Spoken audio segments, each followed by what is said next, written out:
ഈ ഡാഷ് ക്യാമറയിൽ mobile application എങ്ങനെയാണ് ഉപയോഗിക്കേണ്ടതെന്നാണ് പറയുന്നത്. ഇതിന് മുന്നത്തെ വീഡിയോകൾ കാണാത്തവർ കാണുക, ലിങ്ക് ഡിസ്ക്രിപ്ഷനിലുണ്ട്. എങ്ങനെ മൊബൈലിലേക്ക് കണക്ട് ചെയ്യാന്നുള്ളത് നോക്കാം. മൊബൈലിലേക്ക് കണക്ട് ചെയ്യാനായിട്ട് നമുക്ക് ഒരു ആപ്പ്, വിഡ്വർ എന്ന് പറയുന്നൊരു ആപ്പാണുള്ളത്. ഇതിൻ്റെ QR കോഡും കാര്യങ്ങളൊക്കെ തന്നെ ഇതിൻ്റെ കൂടെ ലഭിക്കുന്ന പ്രൊഡക്റ്റ് മാനുവലിൽ പറഞ്ഞിട്ടുണ്ട്. ഈ ആപ്പ് ഓപ്പൺ ചെയ്തു. ഇവിടെ വുഡ്മാൻ മുന്നേ തന്നെ നമ്മൾ പെയർ ചെയ്ത് വെച്ചിട്ടുണ്ട്. വുഡ്മാൻ എന്നുള്ളത് കാണിച്ചു, ക്യാമറയുടെ അത് കാണിച്ചു. ദെൻ കണക്റ്റ് ക്ലിക്ക് ചെയ്യുന്ന സമയത്ത് ഏതൊക്കെയാണ് അവൈലബിൾ ആയിട്ടുള്ള വൈഫൈ എന്ന് കാണിച്ചു. ഇതിൽ വുഡ്മാൻ സെലക്ട് ചെയ്ത് കൊടുക്കുക. ഒരു കാര്യം പ്രത്യേകം ശ്രദ്ധിക്കുക, ഈ വൈഫൈയിലേക്ക് കണക്റ്റഡ് ആയി കടന്നാൽ നമ്മുടെ മൊബൈൽ ഡാറ്റ വർക്ക് ചെയ്യില്ല. യാത്ര ചെയ്യുന്ന സമയത്ത് വൈഫൈ ഓഫ് ചെയ്ത് വെച്ചിട്ടില്ലെങ്കിൽ നമുക്ക് വാട്സാപ്പ് അല്ലെങ്കിൽ ഗൂഗിൾ മാപ്പ് ഒന്നും തന്നെ ഉപയോഗിക്കാൻ അപ്ഡേറ്റ് കിട്ടില്ല. ഗൂഗിൾ മാപ്പ് ഉപയോഗിക്കുന്ന സമയത്ത് ലൈവ് ട്രാഫിക് ഒക്കെ വേണമെന്നുണ്ടെങ്കിൽ നെറ്റ് കണക്ഷൻ വേണം എന്നുള്ളത് അറിയാമെന്ന് വിചാരിക്കുന്നു. അതേപോലെ പെട്രോൾ പമ്പിൽ പെട്രോൾ അടിക്കാൻ പോകുന്ന സമയത്ത് പേയ്മെൻറ്റ് നടക്കില്ല. അപ്പോഴാണ് ഞാനത് നോട്ടീസ് ചെയ്തിട്ടുള്ളത്, വൈഫൈ കണക്റ്റഡ് ആയി കടന്നാൽ മൊബൈൽ ഡാറ്റ വർക്ക് ചെയ്യുന്നില്ല എന്നുള്ളത്. അത് സ്ക്രീനിൽ നോക്കിയാൽ കാണാം, വൈഫൈയുടെ തൊട്ടപ്പുറത്തൊരു വാർണിംഗ് സിമ്പിൾ കാണിക്കാം. അതായത് ഇൻ്റർനെറ്റ് ഇല്ലാതെ കൊണ്ടാണ് ഇത് കണക്റ്റ് ആയിട്ടുള്ളതെന്നാണ്. ക്യാമറയുടെ ആപ്പിലെ ഇൻ്റർഫേസ് ഇങ്ങനെയാണ് വരുന്നത്. ഫ്രണ്ട് ക്യാമറ ഇവിടെ കാണാം നമുക്ക്. ദെൻ ഇവിടെ ഒരു ബട്ടൺ ഉണ്ട്, ഇത് ജസ്റ്റ് ഒന്ന് ക്ലിക്ക് ചെയ്ത് കഴിഞ്ഞാൽ റിവേഴ്സ് ക്യാമറയിലേക്ക് മാറും. റിവേഴ്സ് ക്യാമറ ഇപ്പോൾ കറക്റ്റായിട്ടാണ് കാണിക്കുന്നത്. നിങ്ങൾക്ക് തിരിക്കണം എന്നുണ്ടെങ്കിൽ ഇവിടെ ഫ്ലിപ്പ് ചെയ്യാനുള്ളൊരു ഓപ്ഷൻ ഉണ്ട്, ഫ്ലിപ്പ് ചെയ്ത് കൊടുക്കാൻ വേണമെങ്കിൽ. അതേപോലെ ഓറിയൻറ്റേഷൻ മാറ്റണമെങ്കിൽ ഇവിടെ ഈ ബട്ടൺ ഉപയോഗിച്ചുകൊണ്ട് നിങ്ങൾക്ക് ഓറിയൻറ്റേഷൻ മാറ്റാൻ സാധിക്കും. ഇതിൻ്റെ ഫോട്ടോ എടുക്കണമെന്നുണ്ടെങ്കിൽ ജസ്റ്റ് ഈ ക്യാമറ ഐക്കണിൽ പ്രസ് ചെയ്ത് കഴിഞ്ഞാൽ ഇതിൻ്റെ ഫോട്ടോ നിങ്ങൾക്ക് എടുക്കാൻ സാധിക്കും.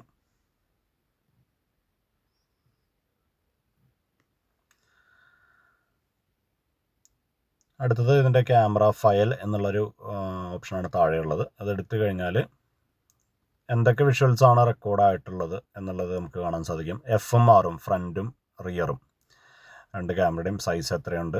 ഏകദേശം 155 MB ആണ് 1 മിനിറ്റ് ഫ്രണ്ട് ക്യാമറയുടെ വിഷ്വൽസ് സൂക്ഷിക്കുന്നത്. റിയർ ക്യാമറ 63 MB ആണ് സ്റ്റോർ ആവുന്നത്.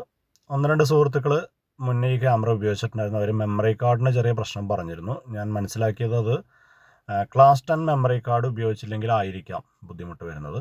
ഞാൻ ഉപയോഗിച്ചിട്ടുള്ള 64 GB ക്ലാസ് 10 മെമ്മറി കാർഡാണ് ഉപയോഗിച്ചിരിക്കുന്നത്. അപ്പോൾ ഏകദേശം ഒരു 7 മണിക്കൂർ 8 മണിക്കൂർ വരെയുള്ള വിഷ്വൽസ്, ട്രാവലിംഗ് വിഷ്വൽസ് നമുക്ക് സൂക്ഷിക്കാനായിട്ട് സാധിക്കും എന്നാണ് പ്രതീക്ഷിക്കുന്നത്.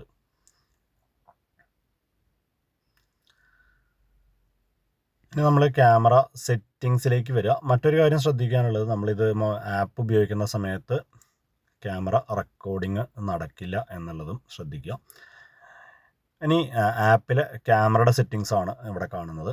സൗണ്ട് റെക്കോർഡിംഗ് വേണമെങ്കിൽ ഓഫ് ചെയ്യാം, മൈക്ക് ഓഫ് ചെയ്ത് വെക്കാം. അത് ഇൻബിൽട്ട് ആയിട്ടുള്ളൊരു സ്പീക്കർ വരുന്നുണ്ട്, അതിൻ്റെ വോളിയം എത്ര വേണം, വീഡിയോയുടെ റെസൊല്യൂഷൻ എത്രയാണ് വേണ്ടത്, ലൂപ്പ് റെക്കോർഡിംഗ് ഡ്യൂറേഷൻ 1 മിനിറ്റ് വേണോ 2 മിനിറ്റ് വേണോ, ടൈം വാട്ടർമാർക്കായിട്ട് വേണോ, അതേപോലെ കൊളീഷൻ സെറ്റിങ്സ് എത്രത്തോളം വേണം, പാർക്കിംഗ് മോണിറ്ററിങ് വേണോ, അതുപോലെ വൈഫൈയുടെ പേര്, വൈഫൈയുടെ പാസ്വേഡ്, ഫേംവെയർ വെർഷൻ, നേരത്തെ ക്യാമറയിൽ കണ്ട സെറ്റിങ്സ് തന്നെയാണ് ഇവിടെ വരുന്നത്. വേണമെങ്കിൽ നിങ്ങൾക്ക് മൊബൈൽ ആപ്പ് ഉപയോഗിച്ചും ഇത് നിയന്ത്രിക്കാം എന്ന് മാത്രം.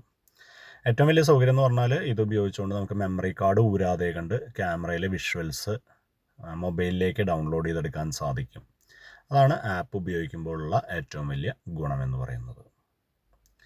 ഈ വീഡിയോ ഇഷ്ടപ്പെട്ടാൽ നിങ്ങളൊന്ന് അഭിപ്രായങ്ങൾ അറിയിക്കുക. അതേപോലെ ഈ ക്യാമറയെ പറ്റി കൂടുതൽ എന്തെങ്കിലും വിവരങ്ങൾ നിങ്ങൾക്ക് അറിയാൻ താല്പര്യമുണ്ടെന്നുണ്ടെങ്കിൽ അത് കമൻ്റായിട്ട് അറിയിക്കുക. ഇതുപോലെ മറ്റൊരു വീഡിയോ ആയിട്ട് അപ്പോൾ വരാം. താങ്ക്